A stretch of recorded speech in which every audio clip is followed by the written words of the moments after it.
সালামু আলাইকুম, ঈদ মুবারক। তবে রমজানের ঈদের ঈদ মুবারক দিচ্ছি না, একটু আগে ভিন্ন একটা ঈদ মুবারক দিচ্ছি। আমি একটা নিউজ করেছিলাম যে ইসরায়েলের প্রধানমন্ত্রী নেতানিয়াহু আর নেই। তো অনেকে এটা নিয়ে আমাকে বলছেন যে তুমি একটু বাড়াইয়াই বলো, তোমার কাছে এভিডেন্স কি। তো আজকে যারা এই এভিডেন্স খুঁজছিলেন, আমি তাদের জন্য একটা এভিডেন্স দিতে যাচ্ছি। যদি নিউজটা শুনে ভালো লাগে শেয়ার করবেন। তবে এখানে একটা বিষয় থাকতে পারে যে ধরেন যারা এই লেভেলের ডিকটেটরশিপ ক্যারেক্টার, তারা বিভিন্ন সময় নানান ধরনের আবার রিউমার অথবা গসিপও তৈরি করে। যেমন উত্তর কোরিয়ার প্রেসিডেন্ট কিম জং উন একবার প্রায় টানা 6 মাস তারে কিন্তু আসলে জনসম্মুখে দেখা যায় নাই। তো তখন একটা রিউমার উঠছিল যে ক্যান্সারের চিকিৎসা চলছে, কিম জং উন মারা গেছে, উত্তর কোরিয়া এটাকে লুকায় রাখতেছে। পরবর্তী সময় 6 মাস পরে কিম জং উন কিন্তু সামনে আসছিল। তো এখন আসলে ইসরায়েলের প্রধানমন্ত্রীর ব্যাপারে কি এইরকম কোনো কিছু, নাকি আসলে ভিন্নতা? তবে কিম জং উনের উত্তর কোরিয়ার সিচুয়েশন আর ইসরায়েলের প্রধানমন্ত্রীর আজকের সিচুয়েশনের মধ্যে পার্থক্য আছে। কারণ কিম জং উনের দেশের সাথে কোনো যুদ্ধকালীন পরিস্থিতি ছিল না। আজকে যখন আমরা কথা বলছি নেতানিয়াহুকে নিয়ে, যুদ্ধকালীন এই 16তম দিনে এসে যে একটা গুরুত্বপূর্ণ বৈঠক বসছে, যেই বৈঠক কখনোই নেতানিয়াহু মিস করে নাই, আজকে যখন ওই বৈঠকে নেতানিয়াহুর আসনটি খালি, তখন গুঞ্জন জোরালো হচ্ছে, তাহলে কি সত্যি ইরানের হাতে মারা গেছে নেতানিয়াহু?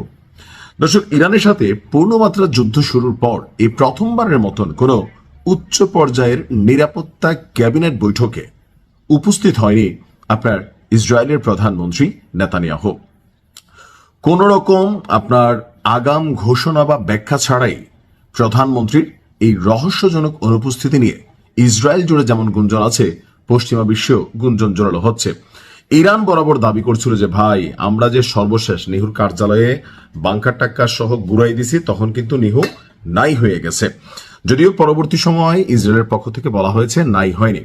তো গত 28শে ফেব্রুয়ারি থেকে শুরু হওয়া এই সংঘাতের 16তম দিনে এসে দেশটির প্রধান নির্বাহীর এই জনসম্মুখে না আসা বা গুরুত্বপূর্ণ নীতি নির্ধারণী বৈঠকে অংশ না নেওয়াকে অত্যন্ত অস্বাভাবিক হিসাবে দেখছেন বিশ্ব নেতারা বা রাজনৈতিক বিশ্লেষকরা। ইরানি নেতৃত্বের উপর ইসরায়েলের অভিযান এবং তার পাল্টা জবাবে ইরানের যে বিকল্প একটা ভয়াবহ মিশন ছিল, নিহুর কার্যালয়, তার ক্ষেপণাস্ত্র ভান্ডার, সবকিছু মিলিয়ে, তো সেখানে বলা হচ্ছে যে এই মুহূর্তে যখন যুদ্ধকালীন পরবর্তী সিদ্ধান্তগুলো কি হবে, যেদিকে আমরা দেখছি আমেরিকা প্রায় 2500 সৈন্যের একটা স্পেশাল ফোর্স পাঠাচ্ছে, তো এই মুহূর্তে ইসরায়েলের ভূমিকা কি হবে, ইরান আবুধাবি দুবাই টুবাই খালি করার ঘোষণা দিচ্ছে। তো সেই বৈঠকে যখন এই গুরুত্বপূর্ণ যুদ্ধ নিয়ে মিটিং হলো, সেখানে নিহুর অনুপস্থিতি এটা প্রশ্ন তুলেছে, যেখানে বরাবরই এই বৈঠকটি পরিচালনাই করে থাকেন এই দেশটির প্রধানমন্ত্রী। জর্ডান ভিত্তিক সংবাদ মাধ্যম রয়া নিউজ বলছে যে গুরুত্বপূর্ণ সামরিক সিদ্ধান্ত নেওয়ার দিন নিহুর অনুপস্থিতি তার মৃত্যুর গুঞ্জনকে জোরালো করছে। তার পরিবর্তে জ্যেষ্ঠ সামরিক কর্মকর্তা এবং মন্ত্রীরা এই বৈঠকে নেতৃত্ব দিয়েছে। ইরানের সাম্প্রতিক ক্ষেপণাস্ত্র হামলায় ইসরায়েলি কমান্ড সেন্টার লক্ষ্যবস্তু হওয়ার পর থেকে এই রহস্য আরো ঘনীভূত হচ্ছে। আন্তর্জাতিক গণমাধ্যম গ্লোব অবজারভার তাদের একটা প্রতিবেদন বলছে যে আজকের এই উচ্চ স্তরের নিরাপত্তা বৈঠকে নিহুর অনুপস্থিতি একটা বার্তা তৈরি করছে।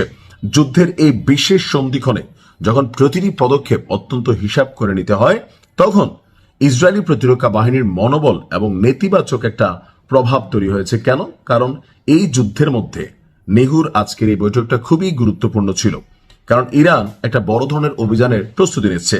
তো ঠিক সেই মুহূর্তে এসে প্রধানমন্ত্রীর এই অনুপস্থিতি বিশ্বজুড়ে যেমন গুঞ্জন তৈরি করছে, ইরান বরাবরই যে দাবি করছে সেই দাবির পক্ষে একটা এভিডেন্সমূলক অবস্থান আমারও মনে হয় যে এখানে তৈরি হয়েছে। তবে এটা শতভাগ নিশ্চিত করে বলা যাচ্ছে না যে মারা গেছেই, কিন্তু আমরা যে দাবিটা তুলছি সে দাবির সপক্ষে কিন্তু একটা শক্তিশালী এভিডেন্স হিসেবেই পরিগণিত হচ্ছে। ভালো থাকুন, আসসালামু আলাইকুম।